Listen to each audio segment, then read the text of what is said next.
Comment le jury de VAE vous évalue votre écrit et évalue votre prestation orale? C'est le thème du jour. Bonjour à tous, je suis ravie de vous retrouver pour cette nouvelle vidéo et ce nouvel épisode toujours autour de la VAE. La réussite de votre VAE passe par une seule chose, la compréhension de l'attendu.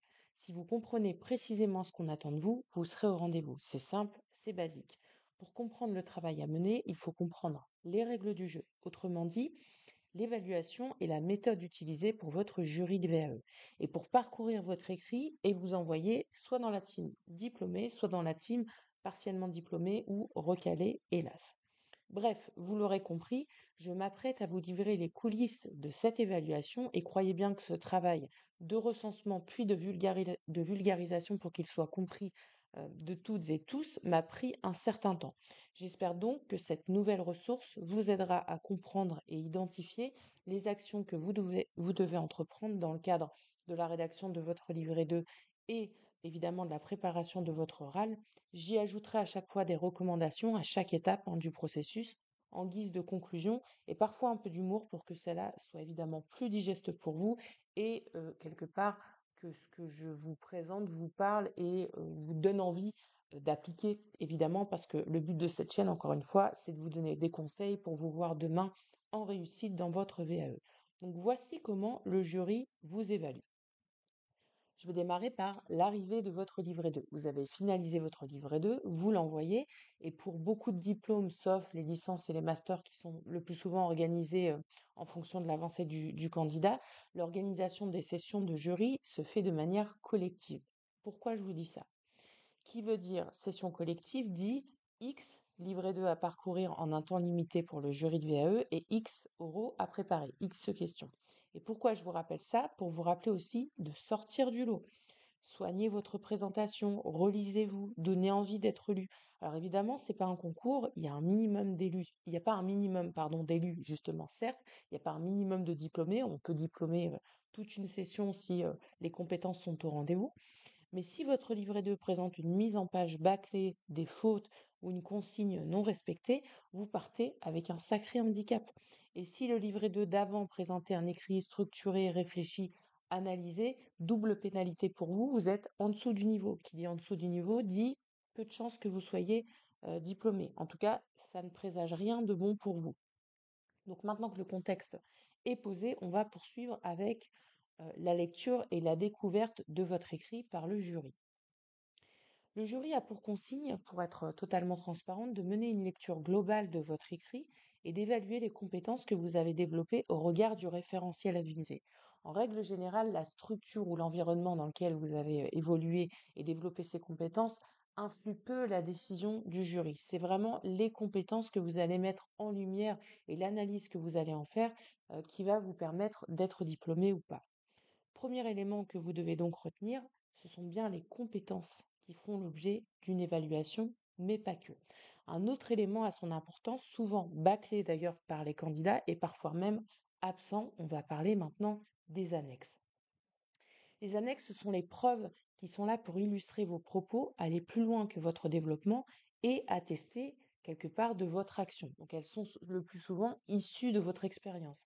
Ça peut être des suivis, des choses que vous avez mis en place, des notes personnelles, des comptes rendus de réunion, des réflexions, des tableaux de bord. Bref, elles illustrent quelque part à un moment donné votre analyse ou votre action à un instant T que vous allez nous développer dans le cadre de votre récit. Au-delà de ce simple document, l'annexe est également évaluée en son sens par différentes, je dirais, notions, différents niveaux. Dans sa nature, dans l'essence même, est-ce que c'est un document conçu pour le livret 2 ou est-ce que c'est vraiment un extrait de votre vie professionnelle? Donc on qualifie la nature de l'annexe. Sa pertinence, dans le cadre du récit que vous relatez, est-ce qu'elle apporte un plus ou est-ce que c'est simplement un document qui ne sert à rien concrètement? Sa cohérence et sa qualité, notamment dans le développement de la compétence visée, est-ce que là encore, elle permet, je vous donne un exemple, quand on parle de budget, fournir un suivi, ça va au-delà de l'analyse et de la compétence que vous allez développer. On va comprendre aussi comment vous articulez votre réflexion dans ce suivi de budget, quelles annotations vous mettez, quelles analyses vous apportez. Vous voyez, c'est pertinent pour le coup là d'apporter un suivi parce que c'est un visuel qui permet de montrer quelque part votre réflexion au-delà de la description que vous en donnerez. On va également évaluer la richesse et la diversité des annexes apportées, afin d'offrir un échantillon de votre action et une complémentarité dans la documentation mise à disposition. Donc là, je vais vous donner une recommandation par rapport à ce point. Passez du temps sur le choix de vos annexes. Il ne s'agit pas d'en mettre 50, encore une fois, mais de fournir un échantillon qualitatif issu de votre vie professionnelle. On va poursuivre maintenant avec, ce qui est le plus important, l'évaluation de vos compétences. Une fois le livret 2 parcouru avec une lecture globale, je le disais, par le jury, et dans le cadre du travail préparatoire qu'il aura à mener, que chaque membre aura à mener, le jury procédera à une évaluation des compétences attendues. Les référentiels, comme je fais quelque chose d'assez général sur cette chaîne, sont parfois organisés de manière différente. On parlera pour certains diplômes de processus, pour d'autres d'unités d'enseignement, pour d'autres de blocs de compétences ou pour d'autres encore de domaines de compétences.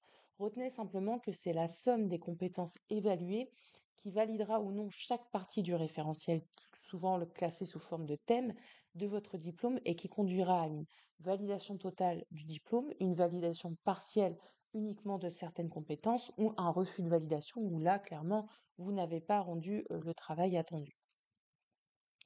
Les grilles d'évaluation varient selon les diplômes, mais retenez que différents niveaux composent cette grille et je vais essayer de vous donner une tendance ou d'harmoniser ce qui peut se faire. Cette grille peut prendre différentes formes pour évaluer chaque compétence. Alors, on parlera de non évaluable lorsque ce qui arrive lorsque la compétence n'est pas décrite ou de manière vraiment trop partielle, trop anecdotique. Insuffisant, en l'occurrence comprenez pas assez maîtrisé aux yeux du jury et du développement et de l'analyse que vous en avez proposé. Appliqué, donc dans ces cas-là, l'autonomie du candidat est jugée suffisante dans le cadre de la mise en œuvre de la compétence. Et, c'est ce qu'on recherche évidemment au maximum, maîtriser. La compétence est non seulement maîtrisée, mais le candidat est en capacité, en sa qualité d'expert, de fournir une analyse et au-delà de ça, d'innover dans son champ d'action et dans son périmètre. Notez une recommandation sur ce point pour vous sur ce sujet. Ce qui n'est pas dit dans votre livret 2 ne sera pas deviné ni évalué. Donc ce que vous choisissez de taire, volontairement d'ailleurs ou involontairement par oubli, sera par définition non évaluable. Donc vous imaginez, si vous choisissez de développer uniquement quelques compétences du référentiel ou que vous ne travaillez même pas sur la base du référentiel, ce qui arrive encore malheureusement à certains candidats, vous vous exposez clairement à une invalidation. Donc soyez méthodique et n'oubliez aucune compétence. Essayez d'incarner un maximum de compétences à travers les situations de travail que vous allez retenir. Je voudrais maintenant vous parler du style rédactionnel et de la réflexion. Une simple précision, mais qui a son importance parce que quelque part, elle sera évaluée de manière globale, pas par un indicateur, mais par une tendance de la part du jury. Plus le niveau de diplôme est élevé, plus la réflexion proposée doit être en cohérence avec ce diplôme. Un écrit pour un bac pro, évidemment, ne sera pas construit de la même manière qu'un écrit pour un master 2, ce dernier devant être analysé, critique, réfléchi, problématisé et proposer des références bibliographiques qualitatives. Retenez dans tous les cas, et c'est vraiment ce que je vais vous dire à travers ce point, que vous devez livrer un écrit professionnel dans le cadre de cette démarche de VAE, avec des termes professionnels, en évitant au maximum les fautes d'accord, en proposant des phrases quand même qui sont compréhensibles de la part de votre jury, qui sont dans un français compréhensible, et en gommant au maximum évidemment les fautes. Ça arrive parfois qu'on en laisse une ou deux, on est humain, mais essayez vraiment de relire, d'utiliser le correcteur sous Word notamment pour corriger cette partie-là. Une fois qu'on a dit tout ça, va s'afficher de la part de votre jury une tendance. Une fois l'évaluation menée sur l'ensemble de votre livret 2, une tendance s'affiche naturellement. On parle de possiblement validation partielle, validation totale ou VAE à mettre aux oubliettes. En gros, quand l'écrit n'est pas au niveau, peu importe l'oral et la qualité, vous n'aurez pas votre diplôme. Cette tendance fera l'objet d'un premier échange entre les membres du jury, d'une mise en, on va dire, d'une harmonisation, chacun indiquant ses commentaires lors de la préparation de votre entretien de VAE, puis lors de la délibération finale. Mais ne brûlons pas les étapes, pour le moment, c'est fait. Le jury a terminé l'évaluation de votre livret 2 et se rend à l'entretien pour vous rencontrer et pour rencontrer les autres membres du jury. Vous avez maintenant une idée de toute la préparation qu'il a fallu à votre jury avant de vous rencontrer. Lire et évaluer votre écrit, préparer les questions potentielles, échanger et se répartir les questions avec les autres membres du jury, vous rencontrer puis délibérer. Je vais prendre un temps pour vous rappeler l'objectif de l'oral de VAE. Ce n'est pas le moment de représenter votre livret 2, ça il y a encore des candidats qui font cette erreur. Votre livret 2, comme je vous l'ai indiqué, il aura déjà fait l'objet d'une évaluation comme présenté précédemment. L'oral de VAE, c'est un temps d'échange avec votre jury qui s'organise en deux temps. Une présentation personnelle que vous assurez, suivie d'un jeu de questions-réponses, réponses évidemment que vous allez formuler et qui apporteront un éclairage à votre jury de VAE. Cet oral vise donc à vérifier plusieurs choses. Que vous êtes bien l'auteur du livret 2, il doit y avoir une cohérence entre votre discours et la qualité de votre écrit, sans quoi le doute sera posé sur l'authenticité de votre livret 2 et de votre écrit. Aller plus loin sur certaines parties plus creuses de votre écrit en vous questionnant, il y en a toujours, rassurez-vous, c'est normal. Évaluer certaines compétences manquantes ou partiellement développées dans votre écrit, ou encore vous questionner sur d'autres expériences non développées et en lien avec le diplôme visé. Bref, un échange entre professionnels du milieu sur un projet que vous avez engagé et initié et basé sur votre vie professionnelle. À ce stade-là, j'ai vraiment une recommandation pour vous, c'est de préparer l'oral comme il se doit, avec méthode et rigueur. Ne venez pas en mode touriste, par pitié, on travaille sa présentation personnelle, on lit son livret de à froid, on note les questions potentielles, on prépare les projets de réponse, on lit de nouveau le référentiel, on anticipe là encore des questions potentielles en lien avec son expérience, bref, on anticipe et pas la veille de l'oral ni l'avant-veille. Moi, à chaque fois, je suis toujours estomaquée de recevoir des mails de candidats qui me contactent pour une préparation d'oral une semaine avant.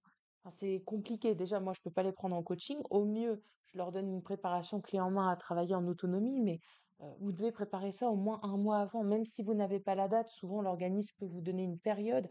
Anticipez, vraiment, anticipez. J'en viens à la phase de délibération. À l'issue de l'entretien, votre jury se prononce, en votre absence évidemment, sur la base de leur évaluation. Dans le cas d'une validation partielle, des préconisations seront apportées pour vous permettre de réaliser les actions nécessaires à l'obtention du diplôme. Il vous est évidemment possible de demander ces préconisations auprès de l'organisme responsable de votre démarche de VAE. Vous avez la notification écrite qui vous indique ce que vous avez validé ou pas validé, mais vous pouvez évidemment demander des commentaires pour avoir un éclairage sur la reprise de votre écrit ou ce que vous devez faire. C'est même conseillé, vous pouvez l'obtenir auprès de l'organisme responsable de votre VAE. Dans tous les cas, la notification vous sera envoyée plus tard, hein, pas le jour même, sauf les licences ou les masters, où pour certains il y a une délibération immédiate, mais pour les autres, c'est soit en ligne, soit ça vous est notifié par courrier dans les jours à venir. Vous savez maintenant tout sur l'évaluation de votre jury. C'est maintenant à vous de jouer et de travailler avec méthode. Et cette méthode, je vous la donne. Recensez vos expériences et missions en lien avec le diplôme. Parcourez le référentiel des compétences et notez vos premières idées, les situations de travail qui vous viennent à l'esprit après cette lecture. Prenez connaissance de la trame du livret 2 pour comprendre l'attendu et comment la restitution doit s'organiser, surtout si vous avez une trame imposée. Recensez des annexes pertinentes et complémentaires. Listez des références qui seront intéressantes à intégrer à votre écrit, surtout pour les bac+3 et les bac+5 et plus. Préparez un plan pour structurer votre écrit avant de passer à la rédaction, d'accord? On ne se jette pas dans l'écriture. Et seulement ensuite, quand toutes ces étapes-là seront réalisées et vous pourrez passer des semaines, voire pour partie 1 ou 2 mois sur ce sujet, lancez-vous dans l'écriture de la restitution de votre expérience. Méthode, étape, rigueur, voilà le trio gagnant pour réussir votre VAE. J'espère que ce style d'épisode vous a plu et qu'il vous aidera à comprendre l'évaluation de votre jury et à organiser justement vos actions pour réussir votre VAE. Si vous avez des commentaires, n'hésitez pas à me les mettre juste en dessous de cette vidéo. Et je rappelle que cette vidéo a été retranscrite sous forme d'article pour vous donner vraiment un mémo de l'évaluation de votre jury de VAE. Je le fais quand les vidéos sont intéressantes et ont quelque part une valeur et un ajout qualitatif dans la retranscription écrite de cet épisode. Je vous souhaite en tout cas une très belle journée, une pleine réussite dans votre VAE. Et quant à moi, je vous retrouve prochainement pour un nouvel épisode. À bientôt.